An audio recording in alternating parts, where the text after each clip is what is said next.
नमस्ते. आज मी तुम्हाला ना लाल भोपळ्याची भाजी दाखवणार आहे, कशी करतात ती. त्याच्यासाठी मी काय घेतलं आहे, अर्धा किलो लाल भोपळा घेतला आहे. चांगला साल काढून त्याचं वरचं सगळं बिया काढून स्वच्छ धुवून घ्यायचा.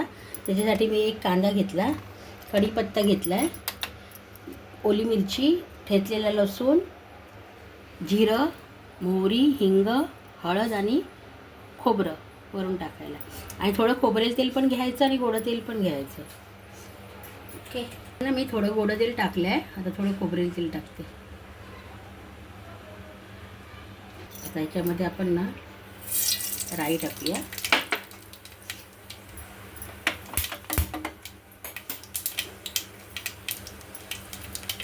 जिरं टाकूया, ठेचलेला लसूण टाकूया.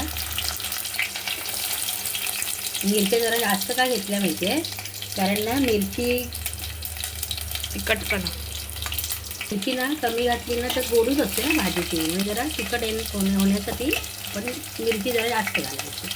हा कांदा घातला आणि हा कढीपत्ता घातला.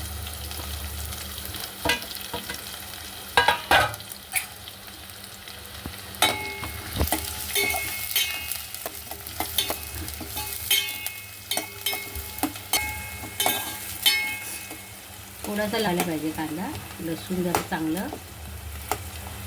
मीडियम गॅस करायचा. त्याच्यामध्ये आपण हिंग घालूया, हळद घालूया,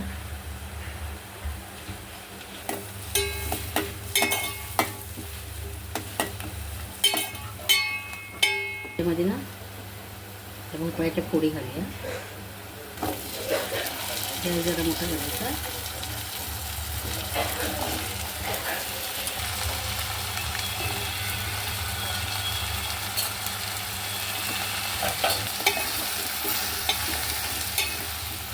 चवीपुरतं मीठ घालूया, बेतातच घालायचं. ही भाजी ना आठवड्यातून 15 एकदा तरी खायची, तब्येतीसाठी चांगली असते. काही काही लोकांना आवडत नाही भोपळ्याची भाजी, पण खायची भाजी चांगली असते.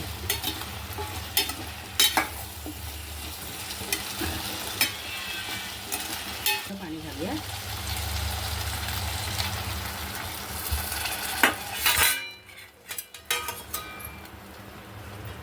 झाकणं पाणी ठेवायचं, वाफेवर शिजू द्यायची भाजी.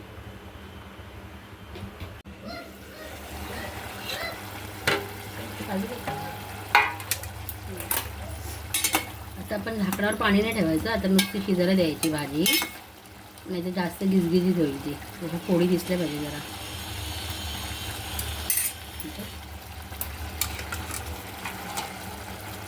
त्याच्यावर झाकण ठेवायचं, बारीक गॅस करून ठेवायचं. गिजगीज नाही करायची. खोबरं घालूया. खोबरा तर काय बाई भयाच, मालवण्यांका खोबरा भयात. खोबरा नाही तर जेवची नाही.